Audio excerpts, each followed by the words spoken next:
Good morning, millennials. Welcome back to the Morning Toast. Happy Monday. It is a semi-beautiful day here in New York, but, every day is the same when you're staying inside. Hey, So Claude. true. Hi, Jax. Thanks for having me here today on your web show. I'm really excited to be here. It is Monday on what hopes to be a very short, nice, and uneventful week here in New York. It is kind of an important day because it's 420, which Oh my God, yeah, 420, light up. for the Green Toasters is like a major holiday, but for the Oshry family and True Steens, it's an even bigger holiday because it's Theo's birthday. Yeah. Wow. And I Our brought him boy. here. I brought him here for a world-class interview. Is that okay? Oh my God, I would love that. How old is he in human years? I think he's turned 3 or 4. Hi, Theodora. How old are you? It is Theo's 21st birthday, therefore his third dog birthday, 21st human, so he can officially drink. And his next birthday, he'll be older than us.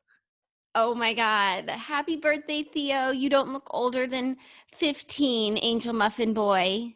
I have a very long Instagram caption headed you guys' way because there's just so much love in my heart for Theo. And I'm just like excited to celebrate him, even though like every birthday is the most depressing day of my life.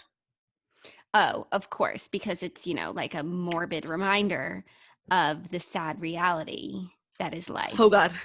I don't know if anyone just saw me accidentally drop Theo, but PETA is going to be over here in 5 fucking minutes.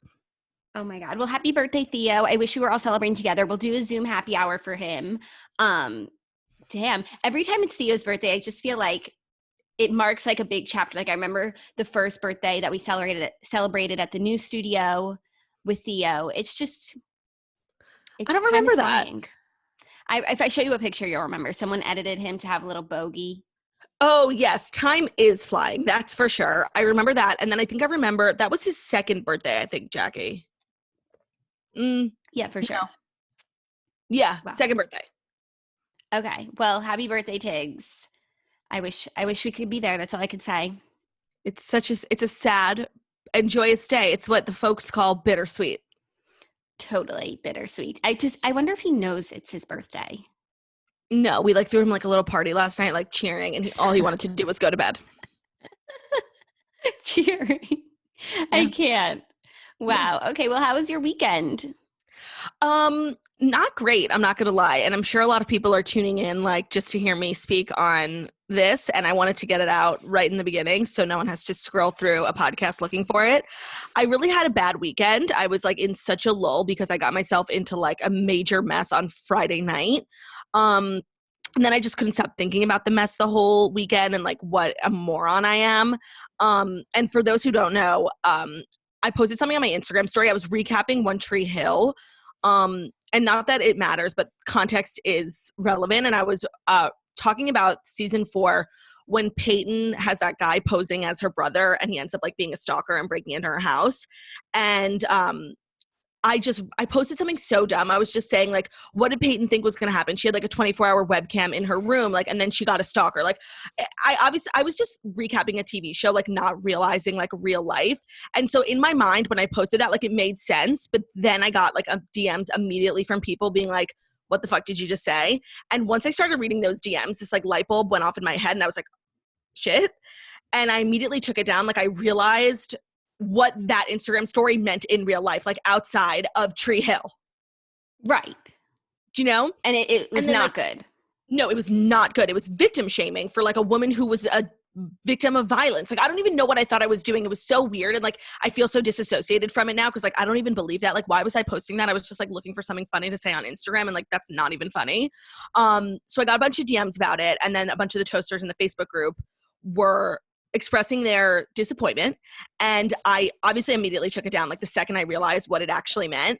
And then I also apologized in the Facebook group because I hate letting people down, but I wanted to come on here on the podcast and apologize one more time because I feel I owe that to everyone. People saw it and they were really triggered by it, people who are survivors or victims of abuse. And I don't know why I posted that, and I wanted to come on the podcast and let anyone know who saw it and who was triggered by it or who was upset by me. Like, you totally are entitled to do that. And I'm totally wrong and I'm owning it. And I realize how dumb it was to post. And I really am genuinely sorry. Like, and I'm not apologizing because people are mad at me or like there was backlash. Like, I'm apologizing because I genuinely like realized the gravity of my words. And I know that I was wrong. And I say this all the time on the show, like, people are human. We talk about cancel culture a lot. And like, as long as you're willing to own your mistake, like, and understand why it was problematic, like, we have no choice but to understand that. And I always handle things like as a influencer, whatever I am. And then also as like a consumer, like, I love people in pop culture and they fuck up all the time. And I always handle things how I think I would want my favorite podcaster, YouTuber to handle it. So I'm trying just to own it as best I can. And, you know, we come on the show every day and like, we hold other people accountable for like their messes and like things they say and do. And I'm no better. I have to do the same. I probably have to do it even more loudly because I call other people out. I have an obligation to do better because of the platform that we have. And I really fucked up this weekend and I'm really sorry. Like, I genuinely, like, in my soul, am sorry. And I know that people, like, it ruined their weekends too. Like, they saw it on Friday and they had a pit all Friday because of what they went through. Yeah. And like, I just, why am I giving people pits? Like, so that's not my job. It's the opposite. Like, just shut the fuck up, Claudia. Yeah, well, it's good of you to apologize. And, you know, that's all we can do is try and be better moving forward. Yeah. And I understand that there are people who are just upset with me and don't want to hear what I have to say. And I respect that too. But I feel like for my own soul, like, I can sleep at night knowing that I apologize. Like, that's all I can do. I genuinely am really, really sorry. Like, I fucked up and I know why it was wrong. And I know that that's like a really fucked up way of thinking. Like, I don't even believe in victim shaming. I don't know why I said that. It's like, you get so disassociated from yourself and like from reality when you're recapping a TV show. And like, you say things about people in a TV show you would never say about like your friends or people you know. Yeah, no, and we've gotten like so caught up in talking about old shows and, you know, just being super critical of them. And so it happened, but your apology is very heartfelt. And I try. I know I let people down and some people just don't want to hear from me, but I didn't want to come, like, we have found ourselves few times before, like, in situations like this, and I genuinely try and handle it like I would want someone I like to handle it. And so I just wanted to be open and honest. It's like when we talk about Real Housewives, like, everyone's entitled to make mistakes, but if you don't own it, then like, what's the point? yeah, and I think we are forgiving towards other people. I think most people are forgiving, so that's all you can do at this point is just let everyone know how sorry you are, and you are very, very sorry. I am. Agreed. But I don't want to like Okay. damper on Theo's birthday. So I just wanted to get that out. I hope everyone can move past it in their own time with me and dive into the fast five. And if it takes people time, then it takes people time, you know? I am very sympathetic. Mm-hmm. Yeah, no, this weekend was just a rough one. I don't know if like it was just for us or for everyone. I just felt like this was like a turning point in the weekend where I'm just sort of like giving up, you know? Yeah. Like, we have a whole nother month. I think this morning it was the mayor of New York just canceled events through June. And I don't know what that means for like getting back to normal society, but it doesn't look good.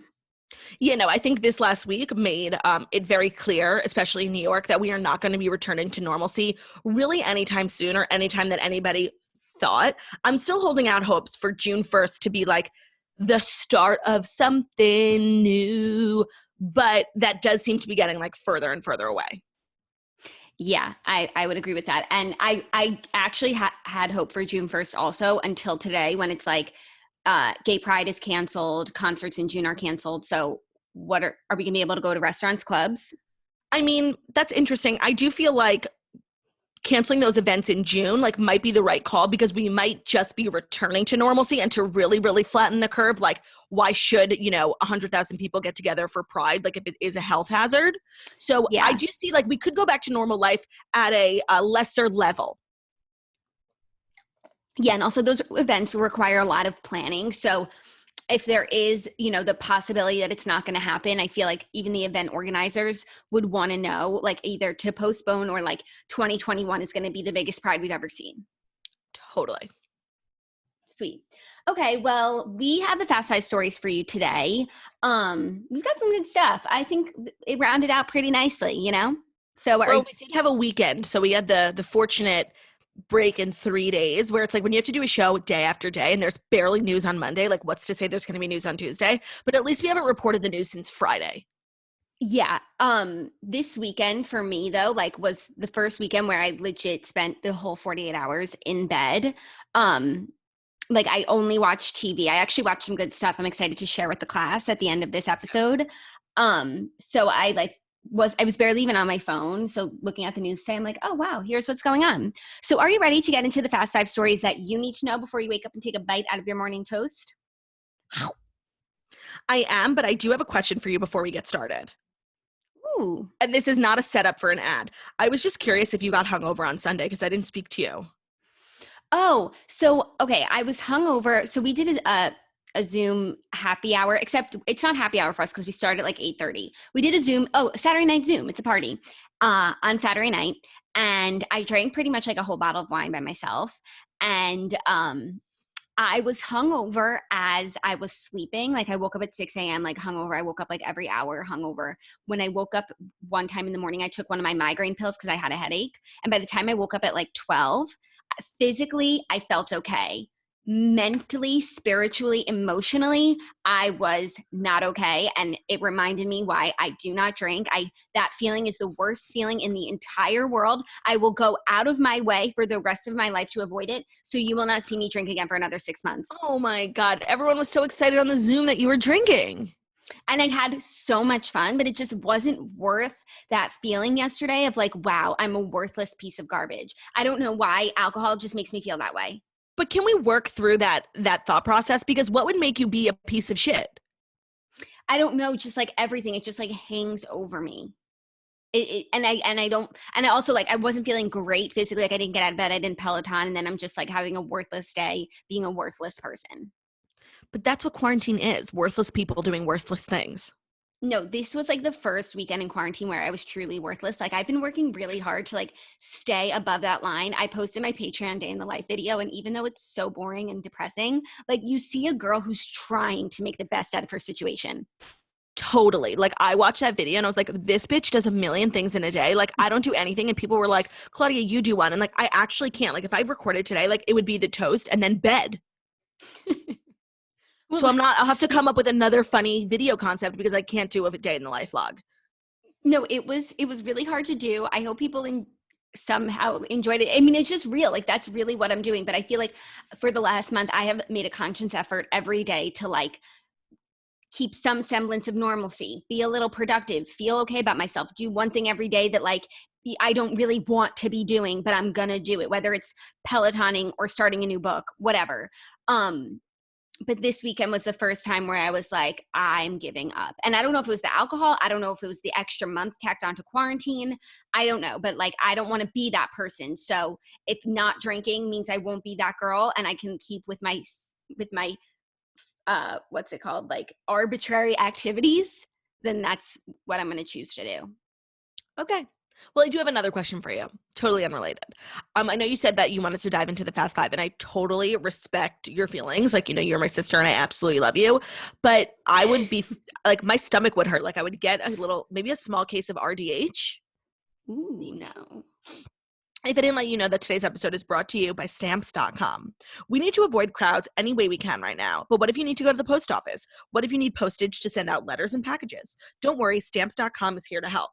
Anything you could do at the post office, you could do at Stamps.com. Print postage on demand, skip those lines and crowds at the post office. Plus, you can actually save money with discounts that you can't even get at the post office. Now, of course, during quarantine, we should be avoiding the post office at all times, but like also during regular life, the post office is not a place I ever want to be. So Stamps.com is a great thing for quarantine and then a great thing for life after quarantine, if we ever get back to it.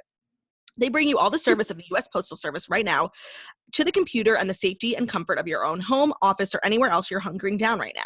Whether you're a small business sending invoices, online seller shipping out products, or you're just working from home and need to mail stuff, Stamps.com can handle all of it with ease. Use your computer to print any official U.S. postage 24/7 for any letter, package, or any class of mail, anywhere you want to send. Once your mail is ready, leave it at your mail carrier, schedule a free package pickup, or drop it off in a mailbox. No human contact is required. It's that simple.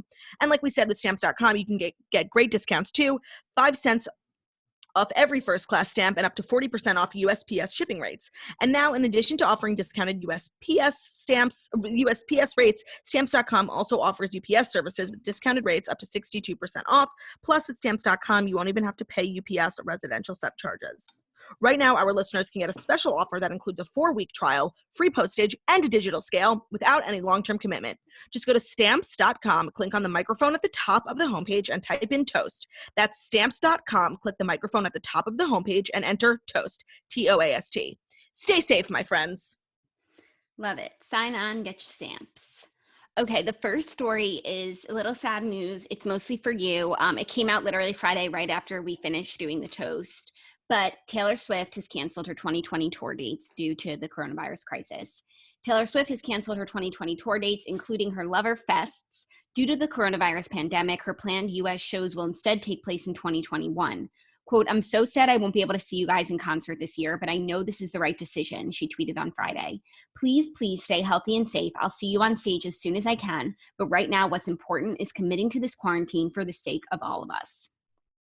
You know, we love a role model setting a good example. To be honest, I didn't have Loverfest tickets yet, and it was like such a clusterfuck to get them. I can't believe people are going to have to go through that whole Ticketmaster process again. Like, it was traumatic enough the first time. But like, I always think of things selfishly at first. You know, like, I didn't have tickets yet. Like, I was probably going to go. So now I'm just going next year. Like, it wasn't really real for me. Like, it wasn't tangible because I was like hypothetically going, you know? Yeah. It wasn't like Kelly Clarkson opening night in Las Vegas. Like, we had this fabulous booth, like with these 7 tickets that we paid a lot of money for, and we didn't even get a refund. I know. And or get to go, like, to have that experience and those memories. But it just means that when we are able to go, we're going to have an even better time. Imagine how insane Loverfest is going to be, or anything, like Coachella, Stagecoach. Now that everyone who like is biding their time 6 months, all they're thinking about is how excited they are. And the energy is just going to be on another level. I'm really looking forward to the post-corona energy.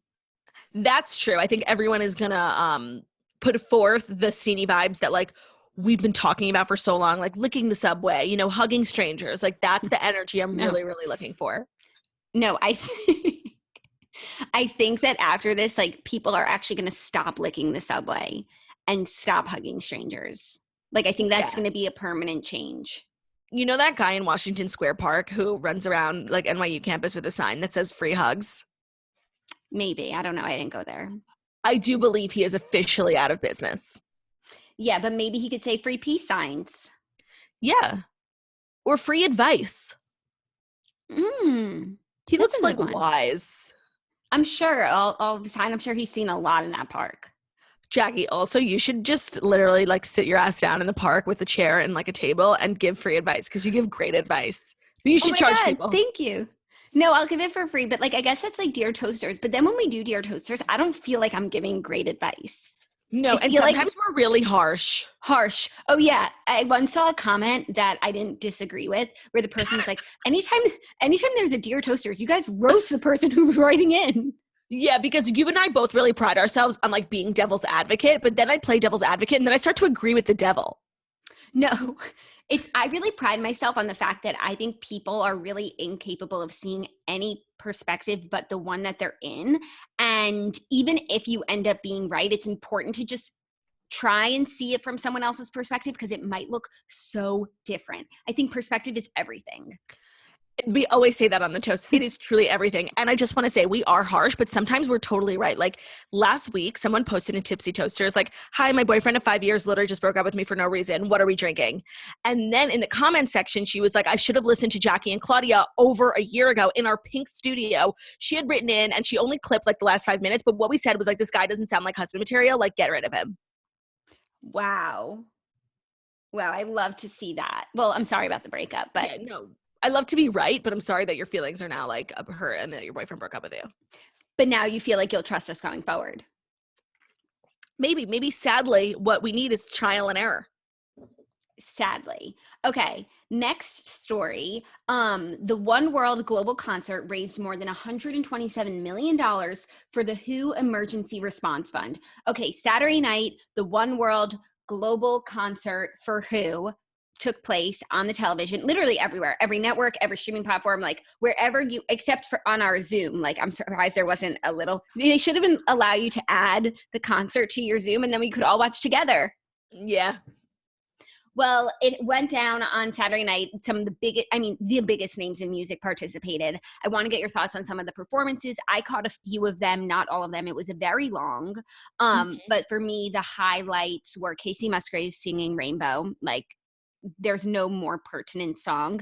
Lady Gaga singing Smile. There's no more pertinent song. And those were the two highlights of things that I saw. I thought that everyone's song selections were really, really interesting. Like, obviously, my favorite was Taylor Swift just because I absolutely love her, but she performed Soon You'll Get Better, which is a song from her album that's about her mom's journey with cancer. She's been diagnosed with cancer, I think, twice, definitely more than once. I'm not entirely sure because she's very private about it. And she has said when she was promoting her album and doing interviews that, like, she'll probably never perform that song. It's just, like, deeply painful and very, very personal. And then she just went on this telecast and performed it because it's so pertinent. Like, you could listen to the lyrics and it can literally. It's so pertinent. Like, it is what is going on right now. And you listen to the lyrics and you're like, is this about coronavirus? Like, it actually feels like she wrote it about. So I'm glad that she performed it and that, like, she didn't have to do it on stage. Like, she was able to do it in her house. She kept looking over her piano. I feel like her mom was standing there. So I just loved the bravery, and I love her. And I love Lady Gaga, like, live streaming on Instagram, herself watching the entire broadcast, like, literally sobbing when Taylor Swift was on. Like, I just love queens respecting queens. Yeah, Lady Gaga was also crying when Billy Joel Armstrong sang Wake Me Up When September Ends. Did Ben catch that performance? No, Ben has his head, like, permanently up. Like, he doesn't even know what goes on in the world. Like, he's just literally in 2 months, he'll be like, by the way, did you see this Billy Joel Armstrong thing? Oh my God, that's so funny. Is it Billy Joe or Billy Joel Armstrong? I put in the silent L just in case. I had the same thought as I was about to say it. And then I was like, let me say it so that it's, in a way, if you think it's Joe, it sounds like Joe. And if you think it's Joel, you can make a Joel out of it. That's what I did. It's definitely not Joel because we're just saying Billy Joel. Oh, it's Billy Joe. Joe. Okay. Oh my God. Joe. I totally, if we had to just place it that, I would have said Joel. No, I would have said Joe for sure. Joel is a funny name. It is. And I feel like it's not a bad name by any means, but there's something about the way your mouth has to contort when you say it. Joel. There's, you know what? It's so funny. We were having this conversation on our Zoom, like, about how names, like, it's hard to think of a name arbitrarily without thinking of the name of the person that you know with that name. So we were talking all about, like, our future baby names. And we were just saying, like, how one person can ruin a good name. Yeah. And that's just something to think about. But then it's like one person can save a name, like Stormy Webster, Stormy Danger. What was her name? Stormy Daniels. Daniels, yeah. Yeah. I agree with that. One person can change the world. Just one thing I did want to say about one. Go ahead. About the performance. Zoom is fundamentally so hard for us because Zoom will not allow you to talk over one another. So, like, honestly, maybe this is the exact exercise we needed in order to perfect our show, you know, and have that separation of Jackie and Claudia. Please continue. Oh, how about that's good? Like, when you're done talking, say, what do you think, Jackie? Or, like, what do you think, Claudia? Now I know why news anchors are so wonky. Back to you, Claudia, in the field. Thanks, Jackie. What I was going to say quickly before we move on from this concert story is two things. I've been seeing, like, the number of money reported everywhere, 127.9, and I just don't know why they don't say 128 million. Well, that's kind of like how in my Patreon Day in the Life video, I show my Peloton lifetime, like, history of since I've gotten a Peloton, because I was like, you guys all know I got it during quarantine. This is how much I've done. And I had done 16 hours and 59 minutes. And I said I did 16 hours. And, like, it bothers me. Like, why didn't I just take that minute? Why didn't I take that win? That's weird. I know. But it's because I saw, like, the first number first and I just went with it. And you would rather be someone who's like, oh, we actually made a little bit more than what I said, than, oh, no, you didn't actually hit that number. That's definitely true. You know? The other thing you'd rather be modest than a liar. Yeah, of course. And when you over-exaggerate, like, people stop believing you. Like, I'm going through that right now where I think everyone, like, my close personal friends, like, know that I've started to exaggerate so much that they just don't believe anything I say is true. Yeah, sometimes I find myself in that situation with you. Yeah, no, I know that you like don't believe anything I say. Like if I tell you something, Well, like no. you will fact check it. Yeah, well, there's a few different things. One, you're an exaggerator. Two, like you're a jokester. You might just like be pulling one on me. So if you're saying a truth, I have to vet it first. Okay. So that's that on that. The other note I had was the Little Mix performance from this concert. Did you see it? No, and I'm their number one fan. They were my number one most listened to artist in 2010 decade. So they were fabulous. Like they sang all their 4-part harmonies totally separate. I loved seeing little like bits of their houses because they're all just like such glamorous girls. But I did believe their song selection was kind of strange because it was Touch, which at first I understood like we can't touch people, but it's a very sexual song. Yeah, Just every time I'm with you, I go into the zone. I remember all the places you want to go. Oh, yeah, it's like an orgasm. Take me all the way. Ooh. Just the touch of your love is enough to knock me off of my feet, baby. Maybe I was singing Touch by Ariana Grande then. Yeah, I wasn't really familiar with the song that you were singing, but I thought maybe it was a part of the song I didn't know. It goes like, just a touch of your love is enough to knock me off of my feet all week. Oh, I was singing Touch It by Ariana Grande. Just a touch of your love. Just a touch of your love is enough to make me know. It's just like a sexual song. It's like, you and I are nobody else. Regardless of that, like, we're not supposed to touch right now. They have so many good, empowering songs. You know what? I'm just going to make a little suggestion just in case we're in quarantine for a lot longer. And they do Wings is inspiring. Wings is so inspiring. Salute is inspiring. Salute. Yes. We salute our healthcare workers. Yes. Oh, Power is inspiring. Yeah. Maybe that was the easiest one for them to perform separately, like with 4 different harmonies, but I just thought it was a weird song selection, and I love them. Yeah, I would agree with that. Okay, well, I'm still going to check it out because I love them so much. Like each one individually more than the next. I can't even. I don't know if you follow them from the Toast, but I follow them on Twitter, and it's just a great place to like constantly just know what they're up to. I follow them on my personal Instagram. And they do, and the group Instagram, the Little Mix Instagram, does a good job of like sharing the highlights from their personals, you know? So I feel like I only really need to follow, and I might follow Perry because like her and her boyfriend are everything. Have you seen their TikToks? Yes, I have. The one with the stairs. I can swear, I can joke. I say what's on my mind. If I drink, if I smoke, I keep up with the times, and you see me looking now. Yeah, it's so good, and it's just the craziest part is that she was engaged to Zayn.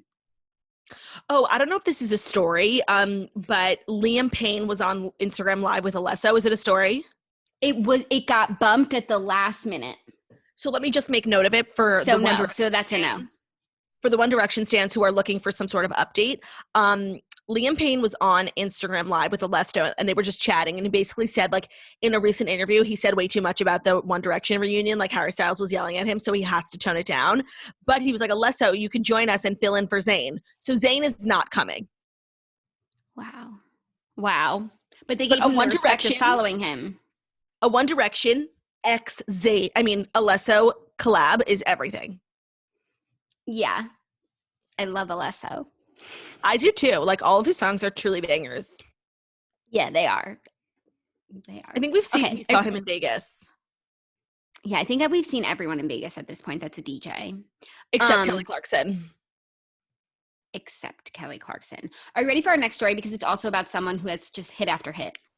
No, I'm not. Because I gotta let you know that for all you thirsty bitches out there, today's episode is also brought to you by Liquid IV. Because everyone's talking about Liquid IV's hydration multiplier. You've heard how much we love it. We especially love it the morning after some questionable choices. Even though it's not technically for that, it can be very helpful with that.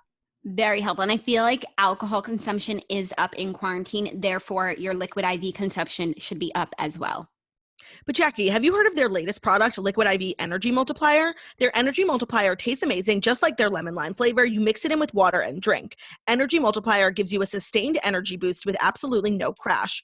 One of the things we love most about Liquid IV is that they're on a mission to change the world. They've donated over 2.5 million servings to date to places like Haiti, Uganda, Puerto Rico, and Nepal, and they're currently donating to healthcare facilities and food banks within the U.S. With each purchase you make, Liquid IV donates a serving to someone in need around the world. Do good, feel good. What's not to love? Half of Americans report that they fight with daily fatigue, so maybe you recognize some of the signs of low energy, which is decreased focus, lack of motivation, poor mood, unhappiness. Who wants that? I feel like if you suffer from that in regular day, quarantine days is definitely like on high alert for fatigue, low energy, lack of motivation. So the Liquid IV Multiplier, Energy Multiplier, gives you sustained energy throughout the day. It helps you fight fatigue without the crash. It's the perfect replacement for morning coffee and an all-natural alternative to processed energy drinks. Premium matcha and green energy blend taste delicious and provide lasting energy boost throughout the day. The fatigue fighting boost you get from a couple cups of coffee without the crash. It contains a mixture of matcha, guayusa, ginger, high in antioxidants that help you improve your mood and focus. And during these quarantine times, everyone should be stocking up on antioxidants. They're very important. Get 25% off when you go to liquidiv.com and use the code TOAST at checkout. We've been using Liquid IV for like almost 2 years now, and it helps with so many different things. Obviously, just like general feeling, whether it's like fatigue, lack of energy, lack of motivation, but then also, like I said, after a long Saturday night Zoom, it can be very, very helpful on a Sunday morning hangover. So yeah, or a Sunday night. Yeah.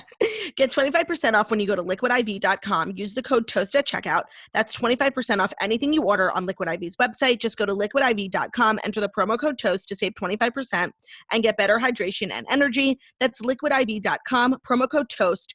Don't wait. Start fueling your adventures today. Love it. Okay. Next story, really sweet. Andy Grammer, friend of the Toast, like one of our favorite artists of all time. And it's crazy when you get an artist who's both of those things, you know? His wife, Aijia, details powerful home birth with baby number 2 after previous C-section. Delivering her second child was a once-in-a-lifetime experience for Andy Grammer's wife, Aijia. The new mother of 2 shared a photograph of herself with 2-week-old daughter, Izzy, to her Instagram feed over the weekend, revealing that she had given birth at home after previously having a cesarean section with the couple's now 2.5-year-old daughter. Oh my God, daughter, Louisiana, Louie, K. Oh my God, those are cute names, Louie and Izzy. And Izzy really is short for Israel. She was scared to do a home birth because she thought something was wrong with her since her first labor with Louie had gone sideways. It ended with all the interventions plus ultimately a C-section, she began in the caption of the sweet photo. Then you hear, once a C-section, always a C-section, right? I thought maybe I wasn't capable of this second birth without an epidural, plus a lot of the comforts and reassurance of a hospital. Our culture sometimes tells women that we aren't able to give birth easily or safely on our own. She went on to recall her struggle with hyperemesis gravidarum, an extreme form of morning sickness in pregnancy, saying that the idea that she would need hospital assistance was perhaps set in for me by the extraordinary amount of medical attention that my pregnancy required. Anyway, she wound up delivering from home, and happy mom, happy bebe. That's so crazy. Like, I think that the women who don't get an epidural are like the bravest, most strongest, most inspiring women on the planet, and they all deserve a Nobel Peace Prize, because in no world would I ever give up drugs. Like, I need the drugs. Like, I'm not that strong-willed. I'm not that powerful, but there are women who are, and they are my heroes. Yeah, no, it is so brave and so strong. And like, imagine just then you can say that, like, yeah. No, I said to Olivia, I'm like, are you going to do drug-free? Like, she's like, are you kidding me? Like, Olivia's the strongest person I know. And like, she, of course, is going to get the drugs, you know? Yeah. If anyone could forego, it would be her. And if anyone couldn't, it would be you. I have a very low tolerance for pain, and I love drugs. But you do know that actually, like, medically, biologically speaking, redheads have the lowest tolerance for pain. You know that, right? So like, you think you have the lowest threshold, but I actually do. And I just truck her through. I just want that credit. No, there's no proof that you have that redhead gene. It just could be. No, there's like proof. There's proof. No, but like, anytime I talk about my low tolerance for pain, like, you bring up the fact that like you are genetically predisposed to like possibly being low tolerance for pain. But it's like, no, it's not possible. It is. But you don't have a low tolerance for pain. Like, you get waxes more than anyone I know. No, but it's painful, but I just suffer through the pain. I'm constantly suffering through pain, but I just like, sure. And I suffer through like a good amount of pain, but there's certain things like I can't suffer through. Therefore, I have a lower tolerance for pain. Okay. Okay, sure. I just like to remind you. It's like, well, you're out here complaining. Like, some of us are suffering. No, I appreciate the heads up. You know, it's like, I just don't want you to think like I ever forgot, you know, from the last time you told me. Oh, no, I actually did think that you forgot, but I'm glad to know that you're listening. I did not forget. Great. Thank you for remembering. Are you ready for our next story? Because it's like some teenage drama that I didn't see before I saw it on E! News. And I'm like here for this love triangle between, well, it's not a love triangle according to Cole Sprouse, but rumors are flying that are, quote, baseless, that Cole Sprouse is involved with Kaia Gerber. Okay, you guys. Yeah. The Riverdale star, Cole Sprouse, could be confusing because Lily Reinhart is also a Riverdale star. But Cole Sprouse took to his Instagram story overnight to address rumors involving his relationship status with Kaia Gerber. As fans will know, 27-year-old Sprouse has been in an on and off romance with 23-year-old co-star Lily Reinhart for the past few years. In recent weeks, however, claims have been made on social media about Sprouse's possible involvement with 18-year-old model Gerber. After seeing the speculation, he took to his Instagram story to set the record straight. Quote, I tolerate a lot of rumors and slander from people online claiming to be my fans. Fans who feel entitled to my privacy precisely because I never indulge them. But attacking my friends, baseless accusations, leaking my address, and sending death threats are all qualities of insanity and fantasism. He wrote, choose humanity, stop being clown emoji. I think what he's saying is, don't worry, be monkey. That is what I gathered from this Instagram story personally, but I actually don't know what I gathered because I wasn't sure what he was trying to say. But because he's so private and he like has been forced to acknowledge his relationship publicly because he's dating a co-star, but I don't think because he's a celebrity actually is why he's been forced. No, but some people like go about their celebrity lives like never really like giving details on their personal life, but he's dating his co-star, like he can't deny it. Yeah, it's both. But like, even if like he's really the teenage heartthrob right now, like KJ Apa. If KJ Apa was dating, some girl from his hometown, like we would all want to know because he's a celebrity and we love him. Yeah, no, totally. And I feel very in the middle here, like because celebrities do deserve fans to respect their privacy and whatever those boundaries are. But at the same time, like it is part of your job. So he just withholds so much. And I think that makes people crazy and people want to know. But because he withholds so much, like I think we don't know if he's ever going to tell us if him and Lily break up. Like they might have already broken up. No, but then we went through this like a few months back. Remember, there was speculation they broke up, but then there were a lot of posts of them together. I think they're still together. I agree. I think anytime we get information, it might be like months after it happens. Have you seen rumors about him and Kaia Gerber though? No, but I believe there was a photo.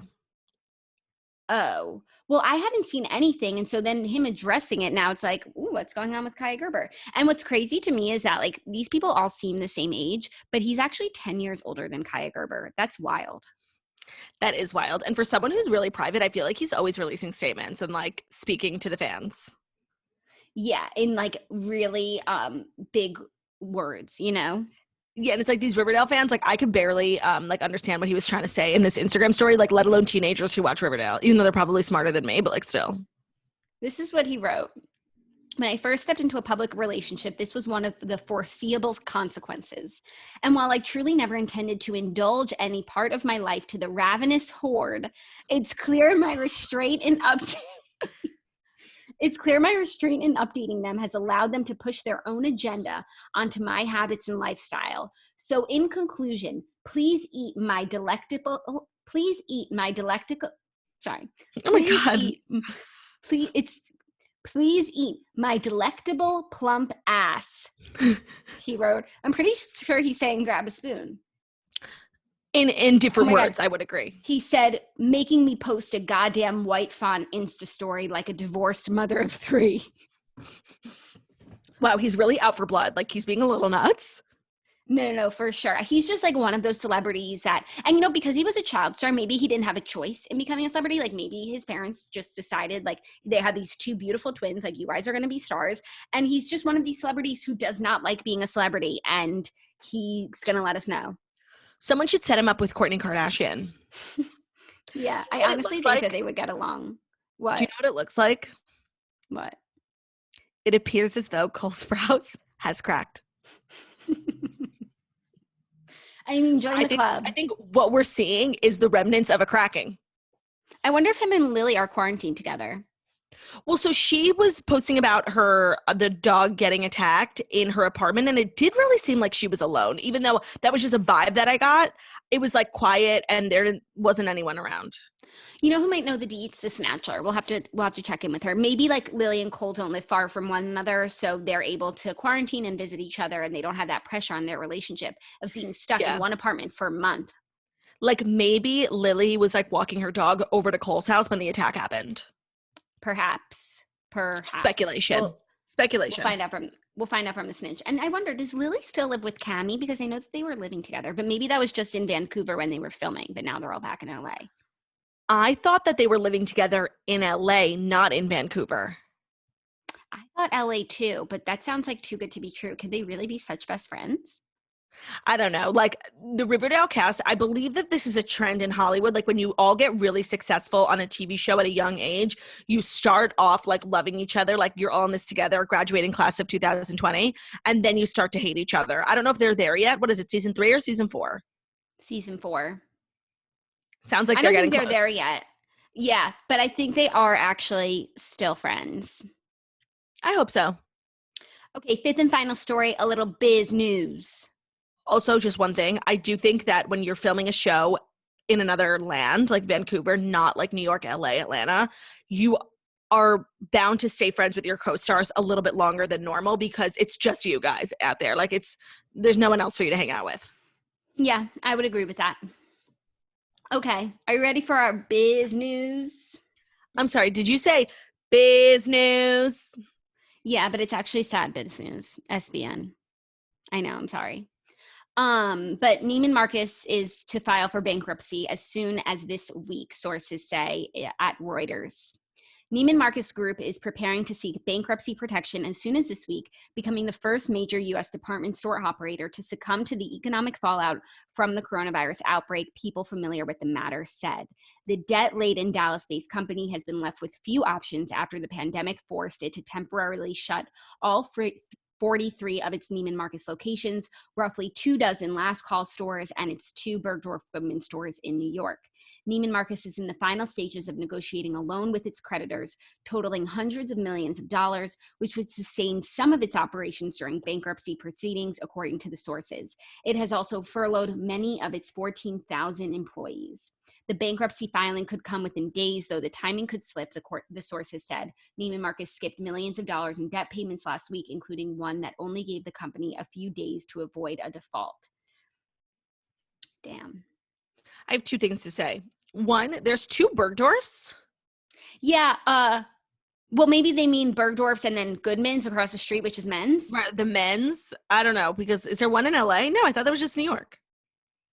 Yeah, I was thinking of Barney's for a second. There's one downtown. They probably mean because it is 2 separate buildings. So they do have 2 buildings that require rent, and they're across the street from one another. So let's go with that.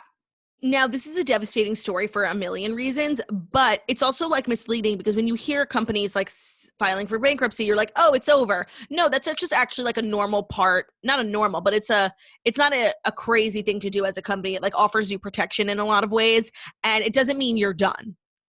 It doesn't mean that your local Neiman Marcus is no longer going to be there, like in a month. So yes, I agree. It is kind of misleading. Bankruptcy doesn't mean that it's going out of business, shutting our doors. Right. Like plenty of very successful companies have at one point filed for bankruptcy. Yeah. But it's just sad, like that this is the effect that it's had on this major company, all those people who don't have jobs right now. Terrible. It's just really sad. Terrible. that's like the one thing. Like I shadily like love quarantine. Like I love being home and I love that everyone's home. Like I don't have to have FOMO from like other things.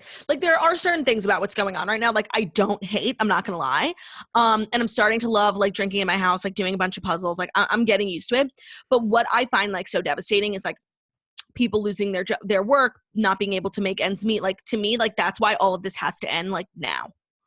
No, it literally, if I think about it, I start to cry like every day, the new unemployment number going up. Like, it's so sad. Yeah. And that's where it's like not funny anymore. No, not that any of this was ever funny, but I think that especially people our age, are trying to make the most out of our situations, taking the time to learn a new hobby. And like you saying that you started enjoying drinking in your house and doing puzzles. It's like, I know you would rather be at One Oak, all night long, baby. So it's not like you're loving quarantine. You're just finding ways to cope. Yeah.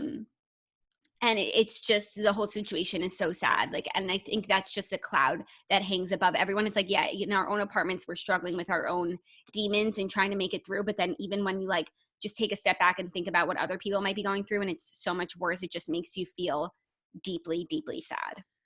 Oh, and then not to mention the other cloud of people who have coronavirus, are sick, are losing loved ones. Like Right. There's also that, like the actual disease, like taking people having to die alone, like not being able to say goodbye to their loved ones. Like that's awful. Awful. And like just all the healthcare workers working so hard, putting their lives on the line. It's just, everything, every angle, perspective, it's so sad. And I think what we're doing is really helping flattening the curve. I think in New York, we reached peak and it's going down. I just hope this ends as swiftly and with as many healthy people as possible. Amen. Okay, let's talk about, did you watch anything this weekend? Because I think we watched the same thing and we need to talk about it. Well, I watched my Skylight Frame just all weekend long. So can I just talk about that really quickly? Oh, you guys, can you talk about this? Because I got one also and I gifted it to my husband and he is obsessed. It's really cute. It's a perfect gift for anyone who you're not able to see every day, especially during quarantine when you're not able to see anyone, but even during normal life, like your grandma, your parents, you live far away from home. It's a great way to feel close to those you love when you're separated, because staying in touch with the people we love is more important than ever. The easiest way to do it is with a Skylight, a photo frame you can email photos to anytime from anywhere. Multiple people can send photos to the frame, so it's a great way to keep large networks of friends and family in touch. It sets up effortlessly in under 60 seconds. Just plug it in, use the touchscreen to connect your wireless network, and enjoy. Sending photos to Skylight is effortless. Everyone in your family can just email photos to Mom Skylight. They'll pop up in her home in seconds. It has a black frame, so it looks like a real photo frame that adds a beautiful touch to your home. That's true. Like sometimes when you get something like techie, it's like ugly and bulky and it like ruins your whole house. Skylight Frame is a gorgeous 10-inch screen. You can swipe through photos with your finger and even tap to thank the person who sent the photo. Skylight Frames has 100% satisfaction guaranteed. If you don't love your Skylight, they'll offer you a full refund. You can preload it with your favorite photos for a special Mother's Day gift. Send pictures of you and your significant other, spouse, grandparent, anyone you know. Honestly, this is the perfect gift for a grandparent who like doesn't really know how to use technology, and like you just keep sending photos, and then they're like walking around their house like seeing new photos of you, and like that brings them so much joy.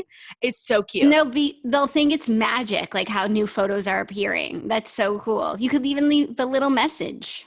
Yeah, and it's really easy to set up. So if you have parents or grandparents who are not really tech savvy, it's really easy. It shouldn't be a problem. Skylight Frames, if you guys want to get a great holiday offer, you can get $10 off your purchase of a Skylight Frame when you go to skylightframe.com, enter the code TOAST. That's right, just to get $10 off your purchase of a Skylight Frame, go to skylightframe.com, enter the code TOAST. That's SKYLIGHTFRAME.com, and the code is TOAST. Love it. I think that's such an amazing gift idea, especially right now. I think there are so many people who would totally appreciate that. And I got one for my husband and he thinks it's the dopest thing ever. I mean, if I got, when mine comes, I haven't gotten it yet. When it comes, I'm going to leave it on Ben's nightstand and then every morning, like put up a picture of that guy that's been going around, that Instagram guy who's like, has like the penis, like that's what I'm going to do. Ben would love that. I don't think there's anyone else he'd rather wake up to every morning. Sorry, I forgot to give this as my weekend update, but the man I married became a monster over the weekend. Oh my God, what did he do? So Ben has been really churning out content during this quarantine, and he's been releasing these really, really funny videos. Like he is always singing and making up songs, and he's now really channeling his energy into premium content, like writing songs about quarantine. And on Friday, he wrote a song about duty. And he did it to the tune of the Simple Plan song. I'm Just a Kid, which is like one of Ben's favorite songs and just an all around great song. And the lead singer of Simple Plan posted it and DM'd Ben and followed Ben and was like, they were talking about how funny he is. And Ben is like a lover of punk, like 90s punk, early 2000s. Like that is Ben. Like he is just obsessed. Like we had that 90s Ben play at his birthday party. And ever since this guy posted Ben, like he's been out of control, like thinking he's like a star. And he gave me his rider for the bedroom. It's crazy. Oh my God, that is so crazy. His songs are really though, like he's kind of a star. Those songs are so good. I know it's hard for me to like share. Does he feel some type of way since like obviously Luke Combs came in and sort of did what Ben's been doing, but like on a better level? In like an earnest and sincere way. You know, Ben is the type of songwriter who really lifts up his other songwriters. So when I was in the kitchen on Thursday, like making dinner, I like heard something and I go into the living room and Ben is listening to 6 Feet Apart by Luke Combs. And Ben has like really been missing his parents. He's like very, very attached to his parents. He sees them multiple times a week and it's been really hard for him. And it's like been even harder for them. So I think he was like gonna cry if I hadn't come in. Like that song is really speaking to him. And he's a lyricist who appreciates lyrics, even if they're not his. He's a songwriter who supports other songwriters, is what you're saying. He literally started the Songwriters Support Foundation of America. It's like a really big SSFA. It's like a huge organization. That's great. And maybe he'll get inspired. Like maybe he will write an emotional one that's not just about, you know, eating moldy cheese. I mean, you know, it's my dream. Like if only Ben could have like become a rock star and like my life would be like on the road with a rock star. Like that's all I want. That's why I like am so like jealous of the lives of like music's biggest spouses. Oh, I completely agree. They are living the life of Riley. Living the life. Like all I want to do is I want to die tomorrow, God forbid, and come back as Nicole Hawking. Like her life is amazing. No, her life is amazing. And also it's like, so I think just being a music spouse, even if you don't like love your husband's work, like I'm sure it's just fun. I'm sure it's just fun to be the spouse of a rock star. But imagine being the spouse of someone so deeply talented who just at the drop of a hat could just make you feel every emotion in the book and like make you cry. And you look at this person and you're like, you're sent from God. Like you just have this like other world in your head. Like wow, what a talent you are. Imagine that. Yeah, and then like when you're one of those rock stars and you spend a lot of time on tour, if your spouse is with you, first of all, like how fun is that? And second of all, like life on the road, like I think as a musician, like your whole life is basically like on the label. Like you're just like, you could just buy dresses and stuff like and just go shopping on the label's dime. Oh yeah, for sure. I feel like you definitely get to that point where it's like, oh, the label stylist, you know? Right. Yeah. Good times. If you could trade places with any musician spouse, why would it be Nicole Hawking? Oh, it would be Nicole Hawking because I'm like, their backyard just looks so phenomenal. I think Luke Combs is the most talented singer and songwriter of everyone who I enjoy. Like, I am so moved by his work. And so to like have that person next to me every single day, like, I don't know what I would do myself. Like, I would just cry all the time. Yeah. Oh, and like Luke Combs, like not that it matters, but like he is so successful. So like to be able to go on a tour like of stadiums is not the same as going on like a club tour, which is good too. But all I'm saying is like if I'm choosing someone, like I want someone playing arenas. Like I don't want someone playing like theaters, you know? Yeah, definitely. I mean, I could definitely think of some other options too, like, and even like single options, you know, because like Brett Eldridge. Oh yeah. Josh Groban. That I feel is like a sad tour. No, I think Josh Groban is like the most eligible bachelor in the entire world. He's talented. He's so talented. He's like Andrea Bocelli Jr. and he's handsome and he's funny. Okay, he's handsome in like a dorky way, but okay, I know. No, he's handsome. He's handsome. I agree. He's totally handsome. Another one that's like so perfect, and I feel like we really got to see like how good it is to be the wife of a rock star is with the Jonas Brothers. Like they all were having so much fun. They had that plane. Like they went on a crazy tour. Yeah, that must be a good one also.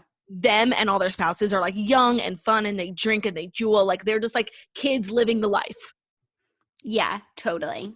I would agree with that. I would take really just no. I mean, if Ben wants to go on a tour of our block, like I'm coming. Oh my God. No, that's why you should really encourage this. Like, you never know where it could take him. That's true. So I actually am a big fan of Ben's work right now. Like, it makes me laugh out loud. And you know who's Ben's number one fan, actually? Who? My husband. Oh, that's cute. He's like always like laughing so hard at Ben's Instagram videos. And like, I think Ben like will send him some content like early to like get Zach's take. Yeah. They have like a collaborative relationship. And I think Zach, like, he'll never see this, but I know he really likes it. Never. He doesn't even watch The Good Show. Yeah, no, like he's not watching our Zoom happy hour. Also, really quickly, just it's important to note that like when we talk about like where this could take Ben, his dream, like his icon in this whole thing is Weird Al Yankovic. So it's like he's not becoming like Luke Bryan anytime soon, but he could become the next Weird Al Yankovic. You know what? Like I see the correlation. Me too. Okay, can we get into things that we watched this weekend? Because I watched 2 bits of things. The first one I think you watched too because our little sister has been bullying everyone into watching it. It's a show on Netflix called Outer Banks, and it is the content that we have been waiting for. When we said we need a new show, oh wait, Claudia either has to sneeze or has to say something. I only watched the first 3 episodes, so I wanted to recap it tomorrow or the next day. So just you could say whatever you want, but like please don't spoil anything. Okay, that's so fair. I think that's actually perfect because let's give the toasters, like I watched it all day yesterday and I finished it in one day, but there's actually a lot of episodes and they're really long. So let's give it a few days and then we can recap the plot. But I just want to say, like when we were talking about how we need a new show that's fabulous, this, that, like for quarantine, this was the show, like someone at Netflix pushed up the Outer Banks release date because this is the show, you guys. This is the show we've been waiting for. It's teen drama, beautiful setting. It has everything that you could look for. Great cast, like Deacon Claiborne from Nashville is in it. And then the young people, I don't know them. They're up and comers, and I love that. And I think it's a really great show. I think it's very toasty. And Snitch was right on the money. Thank you, Snitch. So let's make it the official toast series of the weekend. I mean, of the day. And maybe we'll recap it tomorrow or Wednesday, depending on when I finish it. I have a lot to do today, so we'll see. And we'll get like a vibe from the toasters as to like how much time they need. So it might be like a few days long activity, but it's what we've been waiting for. Yeah, I feel like it's fabulous. Yeah, it's really good, and it's not it's not so. I mean, it's like obviously a little stupid because everything is, but it's good stupid. Yeah, and I don't think a show is actually good unless it's stupid in some way. No, for me personally, like I'm not interested in things that aren't stupid. No, not at all. I'm a stupid girl with stupid interests. Also, the other thing that I watched is... But you know what's not stupid? Oh, what? My decision to wear my Felix Gray glasses almost every day of quarantine because it's helped me with the blue light so much. So much. Felix Gray glasses filter out 90% of blue light in the most damaging range and eliminates 99% of glare through a proprietary industry-leading lens technology only available with Felix Gray. 9 in 10 Felix Gray customers report significant symptom relief. Their frames are hand-finished and durable, super lightweight, made from Italian acetate. With over 200,000 happy customers, Felix Gray isn't the right choice. It's the only choice. By the way, glare is legit. Like I wore a pair of glasses for a while that had such a bad glare, and I didn't realize that when I went to bed every night I had a migraine from wearing the glasses all day. Like the glare reflecting in your eye. My eyes are very sensitive, and it has a lot to do with when I get migraines. Like if it's super like bright outside, I could get a migraine. So glasses have a lot to do with how you sleep, if you have migraines, like there's a million things, headaches, there's a million things that having like the right glasses can help with. So Felix Gray is the right choice. You can order online. Their glasses ship directly to you with a hard case and a lens cloth included. You could try them for 30 days risk-free. And if your screens aren't easier on your eyes, you can send them back for a full refund. Go to felixgrayglasses.com/toast for the absolute best quality blue light filtering glasses on the market. That's FELIXGRAY glasses.com/toast. Do what we did and start taking care of your eyes. Feel better, work smarter. When you're working from home now so much, like you definitely need a pair of blue light glasses. Shipping and returns are totally free at Felix Gray. FelixGrayGlasses.com/toast. Thank you, Felix Gray. Now we can talk about what Jackie wants to talk about. Can I guess? Is it I Still Believe? Yes. Okay, so this movie is based on the true story of the Christian singer Jeremy Camp. And I saw like previews for it a really long time ago, starring KJ Apa and Britt Robertson and Shania Twain and Gary Sinise. And I'm like, that is my dream team. And I was so excited to see it when it came out. But of course it came out like the week of quarantine. And Snitch and I had like big plans to see it, but we couldn't. but they wound up releasing it early, like on Apple iTunes, so you can rent it. It's expensive though, because it's like buying a ticket. You know, it's $15. How much? $15 to rent the movie. Yeah. Yeah. But that's like instead of going to see it in theaters.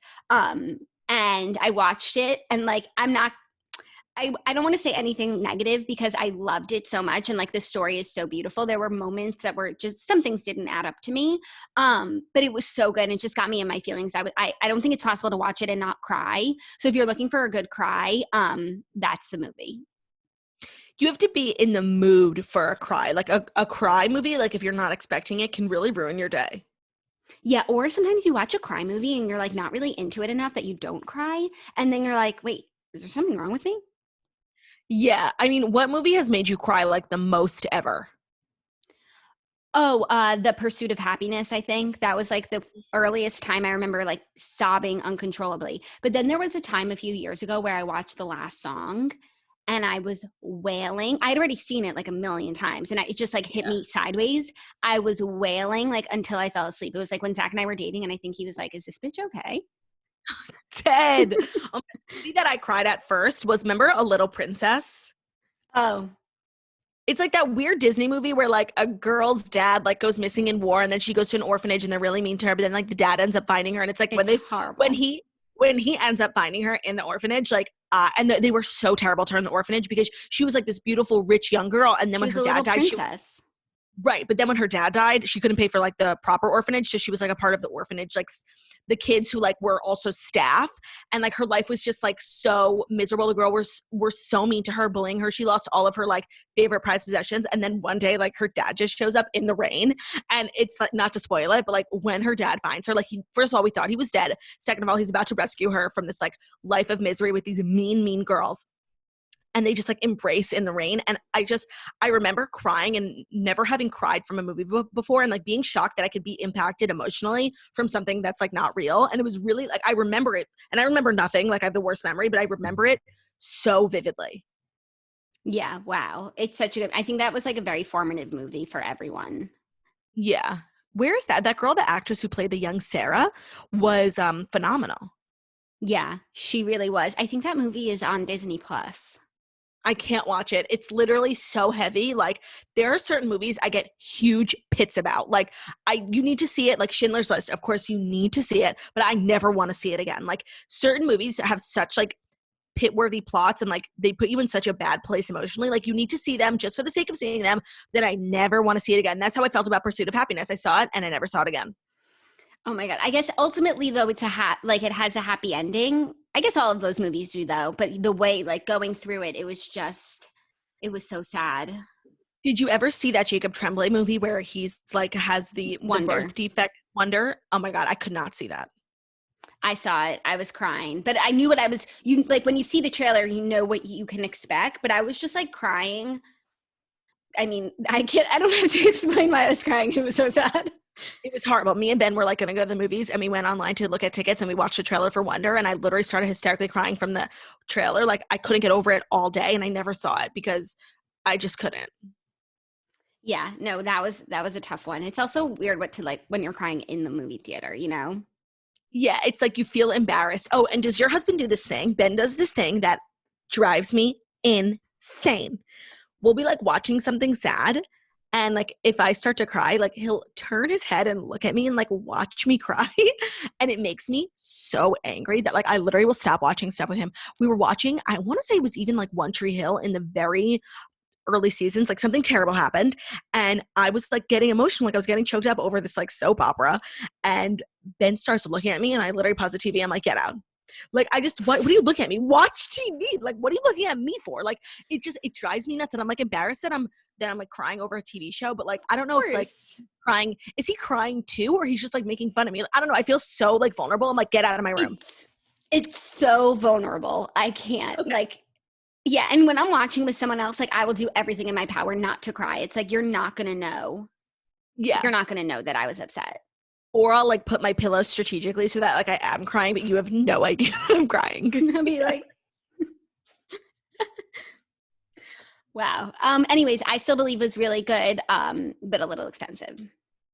Yeah. So like if you had seen it in theaters, do you think you would have been like pleased? I do. I think because I wouldn't have been on my phone and stuff, I would have been like really involved. And I just loved everyone who was in it. There were some like the writing wasn't like the best, but it was really good. It's a really sweet story. And the music is really good because it's all about like Christian music. It's very like faith heavy. So if you're into that, like I think you'll love it. And if you're not into that, I just wouldn't recommend it for you. I feel like Tanya Rad should watch it. I feel like she would love it. Oh my God, I need to text her. I should ask her if she's watched it. Yeah, I feel like it's like literally she should have been in it. 100%. I'm going to text her after this. That's so funny. I actually spoke to her the other day. She's literally the funniest person ever. And, you know, she's like very well connected, but she's like not braggy about it, you know? 100%. So she'll just like, she'll drop something in the conversation. I'm like, did you just say that person? She's like, yeah. Love to see it. Is there anything else we need to discuss today? This was a nice long episode. It's only Monday. Oh my God, I can't even. I'm out of puzzles. Honestly, I need to go get some more. I was saying this on my Patreon Day in the Life, which you should definitely check out, like if you're interested in like what I do. But I was saying, like I was in such a terrible mood yesterday and this morning leading up until the show, and like the show just like turned my day around. And if this is the like impact that it has on other people, like I'm so grateful that we get to do this. Like I'm going to have a much different day now than I would have if we didn't do the toast, you know? Yeah. And to be honest, it also makes me feel good to know that like you also had a terrible weekend. Not that I'm happy you had a bad weekend, but there was something in the air this weekend. Like when me and Ben got into bed, we were like, this was a terrible weekend. And part of it was my own doing. Like I put myself in the work. Like I had anxiety the whole weekend and I had anxiety this morning. I won't feel like satisfied until people hear what I have to say. And it's just, it makes me like a little happy to know that like everyone had a bad weekend. Yeah. It just makes me feel less alone. We're just on the Ramona coaster that is quarantine. And I think that there's a lot of downs, but the toast is just one of those highs. And I think that's why we feel so much responsibility towards, you know, the toasters. And we want to make you guys happy and cheerful. And we hate when we do the opposite.